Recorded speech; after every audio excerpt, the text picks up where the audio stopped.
여러분, 올헤스의 창 혹은 오르페우스의 창이라는 만화를 아시나요? 러시아 혁명부터 제1차 세계대전까지 유럽 격동의 시대를 관통하는 전설적인 이야기를 담고 있죠. 오르페우스, 그리스 신화 속 최고의 음악가입니다. 그가 리라를 타면 새들이 날아와 앉고 야수들이 발을 멈추고 나무들조차 가지를 흔들며 춤을 췄다고 하죠. 오르페우스는 사랑하는 아내 에우리디케를 뱀에게 물려 잃었습니다. 그는 슬픔에 미쳐 저승까지 내려가 음악으로 저승의 신을 감동시켰고 마침내 아내를 되찾을 기회를 얻었죠. 하지만 단 한 가지 조건이 있었습니다. 지상에 도착할 때까지 절대 뒤를 돌아보지 말라는 것. 하지만 지상이 코앞인 순간 오르페우스는 참지 못하고 뒤를 돌아봤습니다.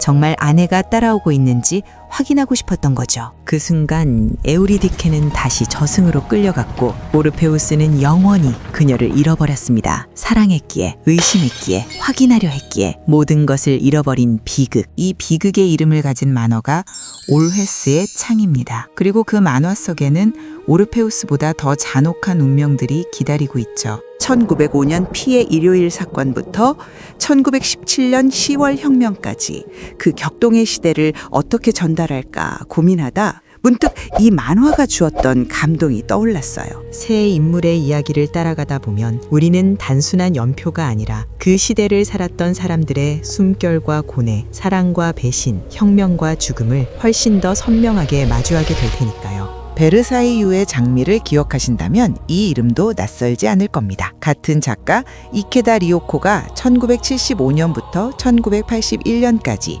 6년에 걸쳐 그려낸 대서사시죠. 원래 전 13권으로 출간되었다가 이후 18권으로 재편집되어 나왔습니다. 베르사유의 장미가 프랑스 혁명의 화려한 꽃이었다면 이쪽은 러시아 혁명이라는 더 깊은 뿌리를 가진 작품입니다. 하지만 베르사유의 장미 그늘에 가려 상대적으로 덜 알려진 게 사실이죠. 그래서 오늘 제가 이 잊혀진 명작을 다시 꺼내보려고 합니다. 러시아 혁명이라는 거대한 역사의 소용돌이 속으로 오르페우스의 창이라는 운명의 문을 열고 들어가 보려고 해요. 오르페우스가 사랑을 되찾으려다 모든 것을 잃었듯이 이 창문 앞의 선자들도 모두 비극을 맞이했습니다. 자, 이제 그 저주받은 창문을 열어볼까요? 1904년 독일 남부의 고도 레겐스부르크, 도나우강이 흐르는 이 아름다운 도시에는 한 가지 무서운 전설이 내려오고 있었습니다. 레겐스부르크, 로마 제국 시절 카스트라 레기나라는 군사 요새로 시작된 이 도시는 서기 179년부터 2000년의 역사를 품고 있었습니다. 중세에는 신성 로마 제국 의회가 열리던 정치의 심장이었고 도나우강을 따라 베네치아, 프라하, 키예프까지 이어지는 교역로의 중심지였죠. 12세기에 놓인 돌다리 슈타인어른의 브리케는 프라하의 카를교의 모델이 될 정도였고요. 알프스 이북에서 가장 잘 보존된 중세 도시, 지금은 유네스코 세계문화유산이 된 바로 그 도시입니다. 이 도시에 생 세바스찬 음악학교, 그 건물의 가장 높은 탑에는 오래된 창문 하나가 있었습니다. 사람들은 그것을 오르페우스의 창이라고 불렀죠. 그리스 신화 속 음악가 오르페우스가 사랑하는 아내 에우리디케를 잃고 슬픔에 빠졌듯이 이 창에는 독특한 전설이 있었습니다. 이 창가에 선 남자가 아래를 내려다보았을 때 시야에 가장 먼저 들어온 여자와 반드시 사랑에 빠지지만 그 사랑은 반드시 비극으로 끝난다는 것이었죠. 수백 년 동안 이 창문 앞에서 만난 연인들은 모두 죽거나 헤어지거나 미쳐버렸다고 합니다. 1904년 같은 날 이 학교에 2명의 전학생이 들어옵니다. 유리우스와 이자크, 그리고 그날 저주가 시작됐습니다. 장학생 이자크가 무심코 오르페우스의 창 앞에 섰습니다. 아래를 내려다보았을 때 그의 시야에 가장 먼저 들어온 사람이 있었죠. 바로 같은 날 전학 온 유리우스였습니다. 전설대로라면 이자크는 이 순간 유리우스와 운명적인 사랑에 빠진 겁니다. 비극으로 끝날 수밖에 없는 사랑에. 그리고 또 다른 시간, 같은 창문 앞에서 상급생 클라우스와 유리우스가 마주쳤습니다. 유리우스는 이 우아하고 위험한 상급생에게 강렬하게 끌렸죠. 한 창문, 세 사람, 2번의 만남. 오르페우스의 저주는 이렇게 유리우스를 중심으로 얽혀 들어갔습니다. 그들은 몰랐죠. 자신들이 유럽 역사상 가장 격동적인 시대의 소용돌이 속으로 빨려 들어갈 거라는 사실을요. 1904년에 독일 제국은 세계 최강의 산업국으로 떠오르고 있었습니다만 그 이면에는 심각한 균열이 자리하고 있었죠. 당시 독일 귀족 사회에서는 세습재산제도, 이른바 피데이코미스라는 것이 있었습니다. 가문의 재산은 오직 남자 상속인에게만 넘어가는 거죠. 1900년에 시행된 독일 민법 BGB 역시 가정 내에서 남편에게 최종 결정권을 부여하는 등 가부장적 성격이 강했고요. 딸로 태어난 여자는 아무리 능력이 뛰어나도 가문을 이을 수 없었습니다. 한편 구귀족과 신흥 부르주아 자본가들 사이의 갈등은 날로 격화되고 있었고 가난한 평민들은 생존의 기로에 놓여 있었습니다. 그리고 유럽의 동쪽 끝 러시아에서는 혁명의 기운이 조용히 끓어오르고 있었죠.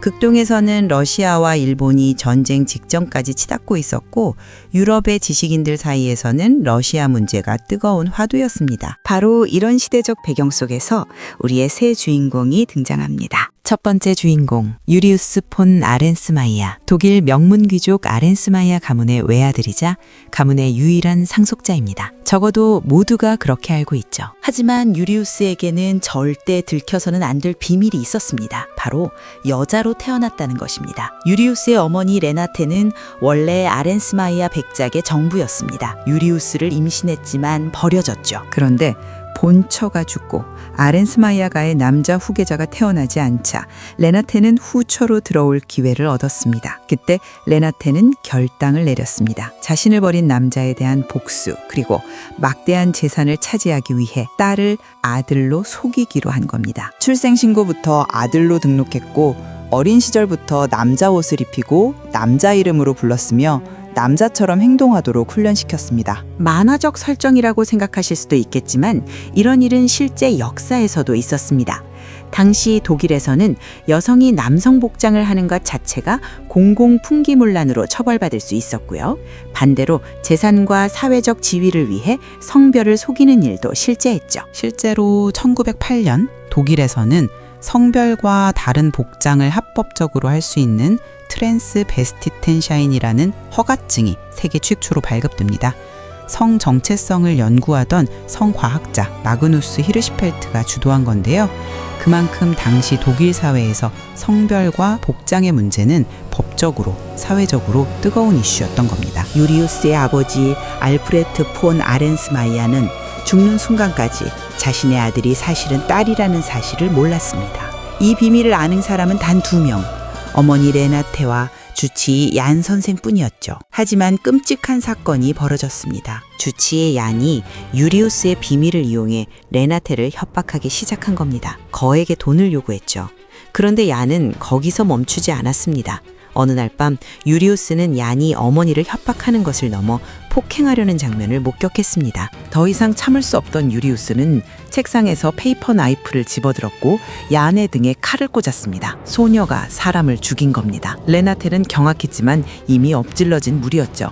어머니와 딸은 눈 내리던 그날 밤 뒤뜰에 구덩이를 파고 얀의 시체를 묻었습니다. 그 밤 이후 유리우스는 변했습니다. 눈이 내리는 날이면 공황 발작이 찾아왔죠. 손이 떨리고 숨이 막히고 그날 밤의 기억이 되살아났습니다. 그런데 며칠 뒤 더 이상한 일이 벌어졌습니다. 시체와 함께 묻었던 페이퍼 나이프가 얀의 방 책상 위에 놓여 있었던 겁니다. 누군가 시체를 파헤쳤다는 뜻이었죠. 율리우스는 하인 야곱이 수상하게 얀의 방을 드나드는 걸 목격했습니다. 야곱은 대체 뭘 알고 있는 걸까요? 유리우스는 피아노로 성 세바스찬 음악학교에 입학했습니다. 하지만 매 순간이 살얼음 위를 걷는 것 같았죠. 남자들만 있는 기숙사, 공동 욕실, 체육 시간, 모든 것이 한순간의 실수로 무너질 수 있는 줄타기였습니다. 그리고 그녀는 알고 있었죠. 자신의 비밀이 들키는 순간 가문은 몰락하고 어머니는 사기범이 되며 자신은 살인자로 체포될 거라는 사실을요.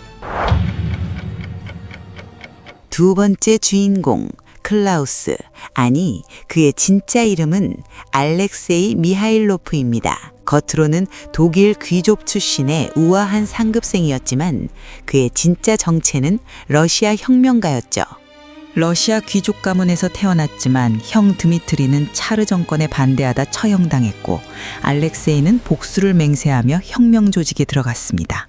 그는 클라우스라는 가짜 신분으로 독일에 잠입해 음악학교에서 활동하고 있었거든요. 여기서 잠깐 실제 역사 이야기를 해볼게요. 클라우스, 아니 알렉세이가 읽던 이스크라 신문, 이건 실제 했던 신문입니다. 이스크라는 러시아어로 불꽃이라는 뜻인데요. 1900년 12월 30세의 블라디미르 레닌이 독일 라이프치히에서 처음 발행한 혁명신문이었습니다. 이후 뮌헨, 제네바, 런던을 전전하며 발행됐죠. 차르의 검열 때문에 러시아 안에서는 인쇄할 수 없었거든요. 유럽 각지에서 인쇄한 뒤 비밀 네트워크를 통해 러시아로 밀반입했습니다. 베를린, 파리, 스위스, 벨기에에 배포 거점을 두고 있었고요. 발행 부수는 약 8,000부. 적어 보이지만 이 신문 한 장 한 장이 러시아 전역의 혁명 조직을 하나로 묶는 거미줄 역할을 했습니다. 이스크라의 모토는 불꽃에서 불길이 타오르리라 였죠. 그러니까 만화 속 클라우스가 독일의 음악학교에서 이스크라를 읽고 있었다는 건 허무맹랑한 설정이 아니라 실제 역사적 맥락과 정확히 맞아떨어지는 겁니다. 1900년부터 1903년까지 레닌은 실제로 독일 민헨에 마이어라는 가명으로 살면서 이스크라를 편집했어요. 레겐스부르크에서 민헨까지는 기차로 2시간도 안 되는 거리죠. 러시아 혁명가들의 비밀 네트워크가 독일 전역에 뻗어 있었던 시대였습니다. 약혼녀라고 소개된 알라오네는 사실 죽은 형 드미트리의 연인이었고 그녀 역시 혁명 조직의 일원이었습니다. 알렉세이는 알라오네의 교육을 받으며 혁명가로 성장했죠. 클라우스는 낮에는 우아하게 바이올린을 켜고 밤에는 몰래 이스크라를 읽으며 혁명 동지들과 비밀 접선을 가졌습니다. 하지만 그의 마음 한구석에는 항상 공허함이 자리하고 있었습니다. 형의 연인을 지켜야 한다는 의무감, 혁명에 대한 신념, 그리고 자신의 진짜 정체를 누구에게도 드러낼 수 없다는 고독감이 그를 짓눌렀거든요. 그는 몰랐죠. 곧 자신이 올회스의 창 앞에서 운명의 사랑을 만나게 될 거라는 사실을요. 세 번째 주인공 이자크 고트힐프 바이스 하이트. 가난한 평민가정 출신이지만 신이 내린 피아노 천재였습니다. 아버지는 일찍 죽었고 어머니는 병으로 누워 있었으며 집에는 낡은 피아노 한 대가 전부였거든요. 하지만 이자크는 그 피아노 앞에서 기적을 만들어냈죠. 그의 연주를 들은 학교 관계자들은 충격에 빠졌고 결국 전액 장학금을 주며 그를 입학시켰습니다. 이자크의 이야기는 단순한 만화적 설정이 아닙니다. 당시 독일의 음악 교육은 철저하게 계급의 벽 안에 있었어요. 음악원과 음악학교는 귀족과 상류층 자녀들의 전유물이었고 가난한 집안 출신이 클래식 음악의 세계에 발을 들이는 건 기적에 가까운 일이었죠. 실제로 19세기 후반부터 독일에서는 구귀족과 새로 부를 축적한 산업 부르주아 사이의 갈등이 극심했습니다. 귀족들은 돈만 있는 졸부들을 경멸했고 부르주아는 실력 없이 혈통만 내세우는 귀족을 조롱했죠. 그리고 그 아래에는 이자크 같은 평민들이 있었습니다. 재능이 있어도 신분의 벽을 넘을 수 없었던 사람들. 귀족과 부자들로 가득한 학교에서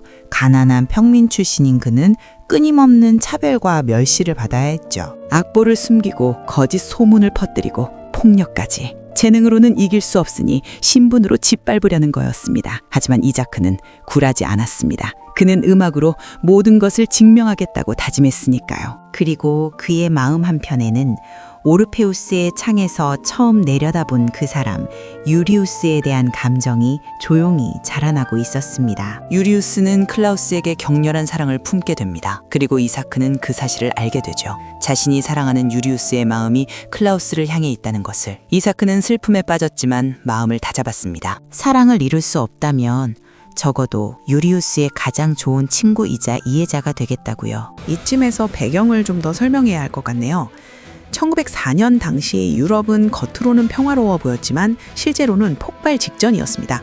1904년 2월 8일 일본 해군이 리순항의 러시아 함대를 기습 공격하면서 러일 전쟁이 터졌죠. 거대한 러시아 제국이 아시아의 신흥국 일본에게 밀리기 시작했습니다. 전쟁이 길어지자 러시아 국내의 불만은 폭발 직전까지 치솟았고 1905년 1월에는 상트페테르부르크에서 평화적 시위대에 군대가 발포하는 피해 일요일 사건이 벌어집니다. 이것이 러시아 제1차 혁명의 도화선이 되죠. 클라우스, 아니 알렉세이가 목숨을 걸고 싸우게 될 바로 그 혁명입니다. 독일과 러시아, 영국, 프랑스 등 열강들은 서로 첩보전을 벌이고 있었고 귀족 가문들은 이 첩보전에 깊숙이 연루되어 있었어요. 실제로 율리우스의 아버지 알프레트 폰 아렌스마이아는 과거 육군성에서 일했던 인물이었습니다. 그가 관여했던 사건 중 하나가 바로 베링거 가문 몰살 사건이었는데 이게 나중에 엄청난 복수극으로 이어지게 되죠. 1871년 독일 통일 당시 베링거 가문은 통일에 반대했다가 간첩 혐의로 몰려 일가가 몰살당했거든요. 그 배우의 유리우스의 아버지가 있었어요. 실제 역사에서도 1871년 독일 통일 과정은 결코 평화롭지 않았습니다. 비스마르크의 철혈 정책 아래 통일에 반대하는 세력은 가차없이 제거됐고 통일 이후에도 사회주의자 탄압법 같은 강경 조치가 이어졌죠. 만화 속 베링거 가문의 비극은 이런 실제 역사의 어두운 이면을 반영하고 있는 겁니다. 다시 학교 이야기로 돌아가 볼까요? 성탄절 이후 학교에는 이상한 공문이 붙었습니다. 마르크스, 니체 등의 책을 금서로 지정한다는 내용이었죠. 위험한 사상이라는 이유였어요. 이것도 실제 역사와 맞닿아 있습니다. 비스마르크의 사회주의자 탄압법은 1890년에 폐지됐지만 그 이후에도 독일 제국은 사회주의 서적과 혁명적 사상에 대한 감시를 계속했거든요. 대학과 교육기관에서 위험한 사상을 차단하려는 시도는 1900년대 초반까지 이어졌습니다. 그런데 개학하자마자 클라우스가 그 공문을 찢어버리는 사건이 벌어졌습니다. 학생들은 충격에 빠졌고 유리우스는 클라우스의 기숙사 방에서 우연히 러시아 혁명가 신문 이스크라를 발견하게 돼요. 클라우스는 진실을 밝혔습니다. 자신의 진짜 이름은 알렉세이 미하일로프이며 형 드미트리가 차르 정권에 반대하다 처형당했고 알라우네는 형의 옛 연인이자 혁명 동지라고요. 율리우스는 충격에 빠졌습니다. 하지만 동시에 이 위험한 사람에게 더욱 깊이 끌렸죠. 두 사람의 운명은 점점 더 위험한 방향으로 치닫고 있었습니다. 유리우스의 비밀을 위협하는 하인 야곱은 대체 뭘 알고 있는 걸까요? 클라우스의 혁명 활동은 어떻게 될까요? 세 명의 주인공, 세 개의 비밀.